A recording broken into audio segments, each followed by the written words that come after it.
అనేది అయితే చూపిస్తున్నాను. దానికోసం వచ్చేసి మనం పేపర్ అటుకులు మాత్రమే తీసుకోవాలి. ఇవైతేనే టేస్టీగా ఉంటాయి. సో ఇలా పేపర్ అటుకులు తీసుకొని వాటిని కొంచెం లైట్గా ఒక 2 టేబుల్ స్పూన్ల ఆయిల్ వేసుకొని లైట్గా ఫ్రై చేసుకోవాలి. అవి మెత్తగా ఉంటాయి కదా, క్రిస్పీగా అవ్వాలంటే ఇలా ఫ్రై చేసుకోవాలి. తినేటప్పుడు బాగుంటుంది. సో ఇలా లైట్గా ఫ్రై చేసుకోవాలి. ఇలా కలుపుతూనే ఉండాలి, లేకపోతే మాడిపోతూ ఉంటాయి. చూడండి, ఇలా ఫ్రై చేసుకోవాలి. సో అదేవిధంగా కొంచెం కొంచెం ఆయిల్ వేసుకుంటూ మొత్తం అటుకులన్నీ ఇలాగే ఫ్రై చేసుకోవాలి.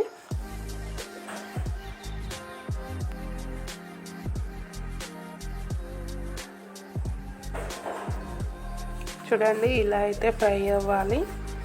ఇలా అన్ని అటుకులు ఇలానే ఫ్రై చేసుకొని పెట్టేసుకోవాలి.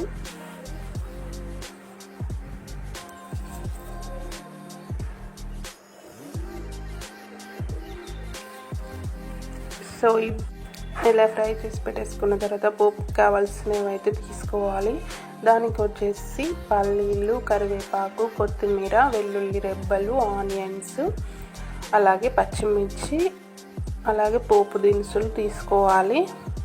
ఇప్పుడు అదే కడాయిలో పోపుకు సరిపడా ఆయిల్ వేసుకోవాలి. ఆ ఆయిల్ హీట్ అవ్వగానే ఇప్పుడు మనం తీసుకున్న పోపు దినుసులు అయితే అందులో వేసుకోవాలి. ఎండుమిర్చి, జీలకర్ర, ఆవాలు ఇవి వేసుకోవాలి. ఇవి లైట్గా ఫ్రై అవ్వాలి.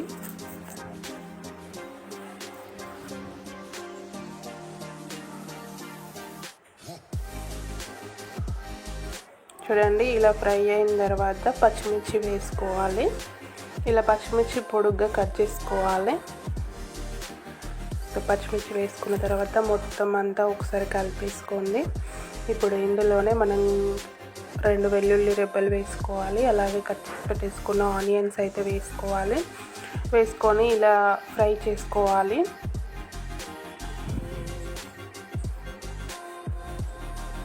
చూడండి, ఇలా ఫ్రై అవ్వాలి. ఇప్పుడు ఇందులో కరివేపాకు వేసుకోవాలి. కరివేపాకు కొంచెం ఎక్కువ వేసుకోండి, టేస్ట్ బాగుంటుంది. సో ఇలా కరివేపాకు వేసుకొని మొత్తం మళ్ళీ మిక్స్ చేసుకొని ఒక 2 మినిట్స్ ఫ్రై చేసుకోవాలి. మెత్తగా ఉండకూడదు, మంచిగా ఫ్రై అవ్వాలి. ఇప్పుడు ఇందులో పల్లీలు వేసుకోవాలి. సో ఇలా పల్లీలు వేసుకున్న తర్వాత మంచిగా ఫ్రై చేసుకోవాలి వీటన్నింటిని.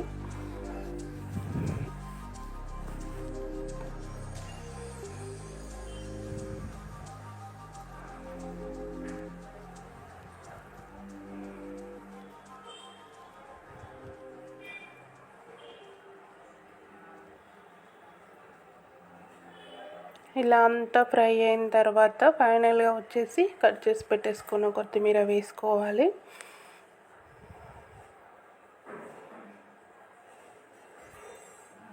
సో ఇలా అన్నీ ఫ్రై అయిపోవాలి. అన్నీ ఫ్రై అయిన తర్వాత 1 టేబుల్ స్పూన్ పసుపు అయితే వేసుకోవాలి.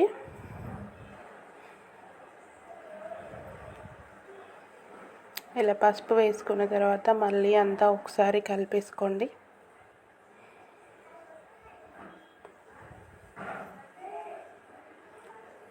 సో ఇలా ఫ్రై అవ్వాలి. ఇప్పుడు మనం ఫ్రై చేసుకున్న అటుకులు ఉన్నాయి కదండి, అందులో తగినంత సాల్ట్ వేసుకోవాలి. మీకు ఎంత కావాలో అంత వేసుకోవాలి. ఇలా సాల్ట్ వేసుకొని కలిపేసుకున్న తర్వాత ఇప్పుడు మనం పోపు ఇందులో వేసుకోవాలి.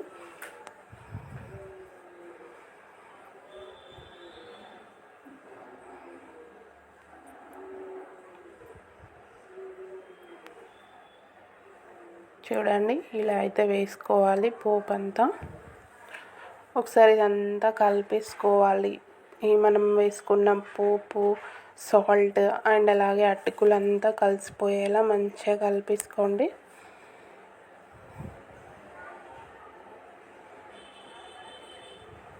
చూడండి, ఇలా కలిపేసుకోవాలి. మీకు కారం తక్కువ అనిపించినా, సాల్ట్ తక్కువ అనిపించినా ఈ స్టేజ్లో వేసుకొని అంతా మిక్స్ చేసుకోవాలి.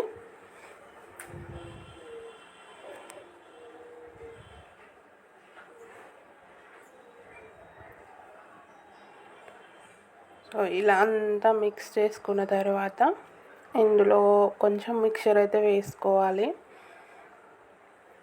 చూడండి, ఇలా అయితే వేసుకోవాలి. ఇప్పుడు వీటన్నింటిని మళ్ళీ ఒకసారి అంతా కలిసేలా మిక్స్ చేసేసుకోవాలి. సో అంతేనండి, అటుకుల పోపు చాలా టేస్టీగా ఉంటాయి. నచ్చితే లైక్ చేయండి, షేర్ చేయండి.